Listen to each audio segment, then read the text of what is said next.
Halo sahabat-sahabat fisika asik, ketemu lagi sama Pak Andi dengan pembahasan kita kali ini adalah arus bolak-balik. Ya, jadi kita mengacu kepada buku ini, ya, 101 Penuntun Paham Fisika. Semua ini akan dikupas, semuanya ada ringkasan ini mengenai arus bolak-balik di sini. Ya, nah, ini ada arus bolak-balik. Ya, nah, jangan lupa di subscribe video ini, ya, ini dia, ini arus bolak-balik ya pembahasannya gitu. Oke, jangan lupa videonya subscribe dan bisa diulang-ulang supaya paham mengenai arus bolak-balik. Oke, nah, Bapak jelasin. Jadi judulnya bolak-balik, ini pelajaran kelas 12, ya, arus bolak-balik. Yang namanya kita membahas tentang listrik, pasti kita akan membahas tegangan, arus, dan kawat atau hambatannya. Ya. Jadi untuk tegangan ada beberapa istilah di sini. Ya, beberapa istilah. Vmax ini namanya tegangan maksimum, yaitu kita mencarinya itu akar 2 dikali dengan tegangan efektif. Ini VF ini tegangan efektif namanya. VVV ini namanya tegangan dari puncak ke puncak. Itu sama dengan 2 kali Vm. Ya, 2 kali Vm. Kemudian ada lagi istilah V rata-rata atau tegangan rata-rata. Tegangan rata-rata itu sama dengan 2 kali tegangan maksimum dibagi dengan pi, atau tegangan maksimum itu tadi sama dengan tegangan dari puncak ke puncak VVV per pi. Dengan cara yang sama I juga begitu. Ada namanya I maksimum akar 2 I efektif. Ada arus dari puncak ke puncak 2 kali arus maksimum. Ada namanya arus rata-rata sama dengan arus dari puncak ke puncak dibagi dengan pi. Jadi IPP sama dengan 2 IMAX, jadi 2 sama dengan 2 IM per pi. Nah, itulah istilah-istilah tegangan sama arus pada arus bolak-balik. Oke. Untuk pembahasannya itu kita mulai dari rangkaian. Yang namanya kita membahas tentang listrik itu dalam bentuk rangkaian tertutup. Jadi rangkaian arus bolak-balik itu kita diarahkan kepada rangkaian RLC. R itu adalah induktor atau hambatan atau tahanan satuan ohm. L itu adalah ini adalah hambatan, tahanan atau resistor. Ini induktor dengan satuan Henry, Joseph Henry, ya. Inilah kapasitor, satuan farad yaitu dari Michael Faraday. Kemudian kita lihat rangkaian seri RLC. Jadi kita melihatnya secara seri. Jadi kita melihat ya rangkaian ini secara seri. Nah, ini dia seri antara RLC. Jadi kita tahu rangkaian seri itu ujung yang satu terhubung dengan ujung yang lain. Jadi kalau begitu ini tegangan pada R itu namanya VRI kali R. Masih ingat dulu pada hukum Ohm ya, I sama dengan V per R. VI kali R ini dia pakai di sini. Jadi hukum Ohm itu selalu terpakai pada arus. Jadi kalau VL nanti I kali SL. SL itulah reaktansi induktif. Ini VC itu I kali XC. Jadi tegangan pada kapasitor itu nama I kali XC. Berasal dari hukum Ohm juga. Nah, ini seri dia. Oke. Jadi kita hubungkan dengan bolak-balik rangkaian ini adalah akibatnya bisa dengan persamaan V sama dengan Vm sin omega T. Ini persamaannya, karena arus bolak-balik itu dia tidak punya kutub ya, sehingga dia nilainya berubah-ubah setiap saat, merupakan variabel. Sehingga nanti kita sebut dari sini dengan Vm sin omega T. Ya, jadi dia berubah-ubah tergantung kepada sinusnya. Kemudian SL itu bisa kita cari dengan omega L. Omega itu kita tahu 2 PFL, ini rumus dasar ya. Pada gerak melingkar dulu omega itu 2 PF, berarti sini 2 PFL. Karena arus bolak-balik itu dia punya frekuensi, dia punya periode. Ya, jadi itu namanya omega di sini. Nilainya itu berubah-ubah setiap saat. Ingat pelajaran induksi elektromagnetik. Jadi generator itu berubah-ubah setiap saat.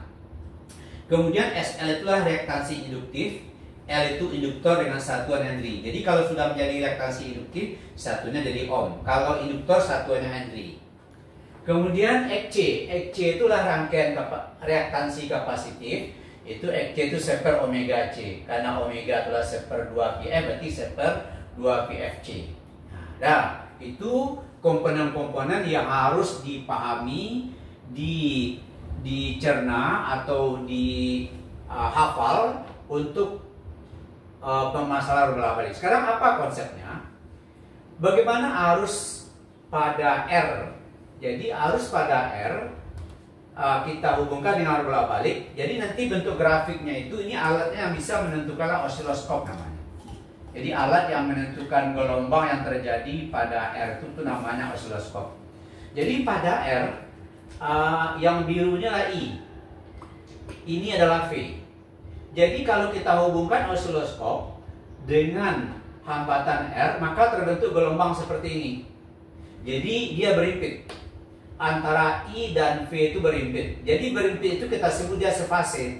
Jadi antara arus dan tegangan pada rangkaian R itu dia merupakan sefase. Artinya apa? Secara persamaan, I sama dengan IM sin omega T, V sama dengan VM sin omega T.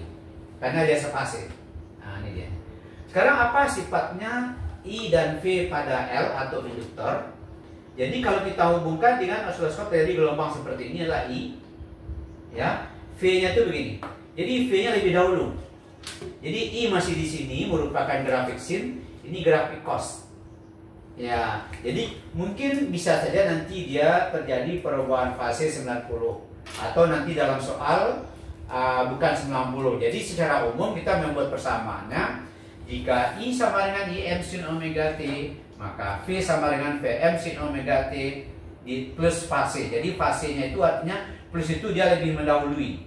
Sehingga nanti kalau dia terjadi perubahan fasenya 90, maka nanti VM sin omega T tambah 90. Artinya apa? Untuk rangkaian L, V itu mendahului I. Ya, sebesar fase. Jadi V lebih dahulu dari I. Sehingga kita sebut nih V mendahului I. Ingat sifat ini ya. Jadi diulang lagi, I pada V, L itu dia sefase atau sama. I dan V pada rangkaian L, V lebih dahulu dibandingkan dengan I. Oke. Kemudian rangkaian C. Jadi bagaimana nanti kalau kapasitor? Kita hubungkan, kita bikin dalam gelombang osiloskop. Ini kita setel dengan I, IN sin omega T, tapi V-nya di bawah. Jadi kita sebut V-nya ketinggalan. Jadi kalau ini adalah V-nya lebih dahulu, di sini V-nya di bawah, ketinggalan dia. Jadi dia lebih dahulu ketinggalan. Kalau ini lebih dahulu, nah, ini mendahului, nah, ini ketinggalan. Jadi I sudah sampai sini, V masih di bawah. Nah, bagaimana kita membuat secara persamaan? I sama dengan IM sin omega T, maka VM sin omega T min fase. Min fase itu artinya dia bernilai negatif, ketinggalan dia sebesar fase. Bisa saja nanti ketinggalannya itu sebesar 90 derajat. Nah, sehingga nanti dalam rangkaian C, V itu ketinggalan dibandingkan dengan I. Sehingga dalam bentuk persamaan ini dia, I IM sin omega T, V VM sin omega T min fase, atau ketinggalan dia sebesar 90 derajat. Nah, sekarang analisa ini bisa kita gambarkan dia dengan diagram Fasor. Diagram Fasor itu begini. Jadi diagram Fasor itu ini adalah yang horizontal itulah I, ya. Yang vertikal itu adalah bisa V, VR ya, atau VL atau VC, ini VR. Nah, sekarang begini, kita terjemahkan sifat daripada gelombang ini kepada diagram Fasor. Nah, artinya begini, tadi pada R, I dan V sefase. Artinya gini, kalau I-nya begini, R juga begini, artinya dia sefase aja, segaris, berimpit gitu, seiring, sejalan gitu. Jadi kalau I-nya begini, V juga begini. Nah, jadi V pada R. Jadi pada R ini I, ini VR. Jadi ini kuat arus, ini hambatan, ini tegangan pada R. Tapi pada L enggak, V lebih mendahului. Lebih mendahului akibatnya dia mengarah ke atas fasarnya. Karena dia lebih dahulu. Jadi ini namanya SL, komponen L. Ini L, kalau dalam bentuk SL dia sama, dalam bentuk VL dia jadi VL. Jadi ini adalah komponen daripada induktor atau L. Nah, jadi dia di atas karena dia lebih mendahului. Kalau pada C, jadi dia ketinggalan, sehingga komponen C itu di bawah. Jadi komponen C itu di bawah karena dia ketinggalan.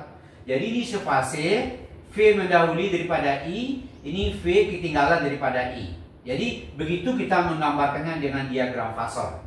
Nah, ini diagram fasornya. Jadi ini C, VC dan XC. Ya. Nah, ini dia diagram fasornya. Jadi setelah kita terjemahkan ketiga komponen RLC ini dalam bentuk diagram fasor, maka muncullah rumusnya begini. Jadi kalau kita lihat, seandainya SL, ya SL itu, ini kan untuk SL lebih besar pada XC nih. Kalau kita lihat secara vektor, dia lebih panjang. Komponen C itu lebih pendek. Karena dia berlawan arah secara vektor, maka komponen L dikurang dengan komponen C. Kenapa? Karena dia berlawan arah. Karena V lebih dahulu, ini ketinggalan. Jadi kita ambil selisihnya. Kita ambil untuk antara SL dengan XC, ini dia. Ini vektornya misalnya ini 10. Ini misalnya 2, maka selisihnya 10 kurang lebih berarti ini 8 nih. Jadi antara SL dengan XC ada selisih 8. Maka terbentuklah suatu segitiga siku-siku. Ini segitiga siku-siku nih. Jadi ini adalah komponen SL kurang XC tadi, karena dia SL kita anggap lebih besar pada XC, maka ini R, maka terbentuk segitiga siku-siku. Maka kita lihat secara vektor ini adalah Z. Ini adalah Z. Kalau kita melihatnya secara impedansi, impedansi itu artinya nilai pengganti daripada ketiga komponen ini. Komponen apa itu? Komponen R, komponen L, dan komponen C. Jadi ini dia SL kurang XC. Akibatnya untuk mencari Z kita pakai Pitagoras. Maka Z sama dengan, berarti Z sebagai R. Kita tahu Pitagoras itu R sama dengan akar daripada X kuadrat ditambah Y kuadrat. Pakai ke sini. Berarti R ini sama dengan Z. Jadi Z sama dengan akar daripada R kuadrat SL kurang XC dikuadratkan, ini dia. Jadi dia ke Pitagoras perginya. Itu kalau kita lihat komponen antara Z, R, SL, dan XC. Kalau komponen tegangan, jadi komponen tegangan ini V antara A sama D. Ini dia komponen V. Berarti ini V-nya lah VR kuadrat tambah VL kurang VC. Jadi kalau kita lihat secara tegangan, ini menjadi VR, ini adalah selisih VL kurang VC. Ini V-nya V total. Maka V total pakai Pitagoras. Maka Pitagorasnya adalah V sama dengan akar pada VR kuadrat ditambah VL kurang VC dikuadratkan. Dengan catatan I sama dengan V per Z. Kenapa I-nya tidak seperti ini? Karena rangkaian seri itu I-nya sama. Pada kita membahas rangkaian seri paralel dulu, rangkaian seri itu I-nya sama. Jadi I pada I total sama dengan I pada R sama pada L sama dengan C. Jadi kalau I merupakan sudah komponen total ini karena arusnya sama. Jadi kalau V-nya V total ini dia, kalau Z ini dia. Jadi rumus ini kita dapatkan berdasarkan diagram fasor. Diagram fasor kita dapatkan hasil analisa komponen grafik antara I dan V terhadap komponen R, L, dan C. Gitu dia. Oke, kalau kita lihat sekarang berapa terjadi perbedaan fase, bisa juga lihat ini deh. Jadi terjadi perbedaan fase, ini fasenya. Kita pakai tangen, karena kita tahu tangen itu adalah perbandingan antara Y dengan X. Jadi Y kita yang ini, Y kan LS, SL kurang XC ini dia. SL kurang XC, X-nya adalah R. Jadi kalau ini fase, ini sebagai Y, ini sebagai X. Karena dalam matematik kalau sisi di depan itu sisi Y, berarti Y ini X. Maka Y X berarti SL kurang XC per R ini dia. Itu kalau kita lihat secara tegangan, berarti ini VL kurang VC per VR ini dia. Itu namanya tangen fase namanya. Kemudian ada lagi komponen lain. Ada kala nanti kalau nilai SL itu lebih besar pada XC. Misalnya SL-nya 10. XC-nya 2, berarti SL lebih besar pada XC. Itu kita sebut rangkaian bersifat induktif.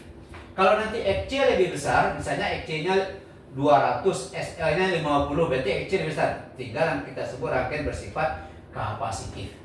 Kalau SL, XC sama dengan SL, bagaimana kalau XL sama dengan XC? Maka pada rangkaian terjadi resonansi.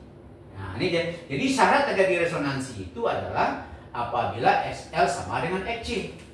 Kalau kita ganti XC dengan ini tadi rumus tadi seper omega C, kita ganti SL dengan omega L, atau 1/2 PFC sama dengan 2 PFL, maka kita dapatkan nanti frekuensinya adalah 1/2 Pi akar 1/LC.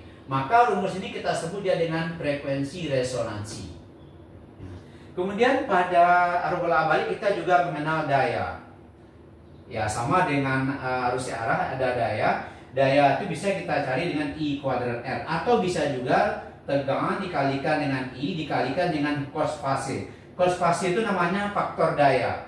Bisa kita cari dia dengan perbandingan R dengan Z, hambatan dengan impedansi. Bisa juga nanti dengan VR per V. Karena kalau kita kalikan dengan I, jadi dia menjadi VR, karena VR itu I kali R. Ini dikalikan dengan I, dia jadi V total, I kali Z itu sama dengan V. Nah, ini kita sebut dia dengan faktor daya. Nah, jadi untuk lebih jelasnya nanti mungkin bisa diulang-ulang materi ini. Ini adalah rangkuman daripada satu bab daripada arus bolak-balik. Oke, mungkin rangkuman ini bisa diulang-ulang kembali untuk menyelesaikan soalnya. Jadi kalau ini paham, apapun soal tentang arus bolak-balik itu pasti mengerti. Ya, jadi ini ringkasan daripada arus bolak-balik. Oke ya, mungkin diulang-ulang videonya lagi, diulang-ulang sampai mengerti. Oke, selamat mempelajari. Fisika itu asik.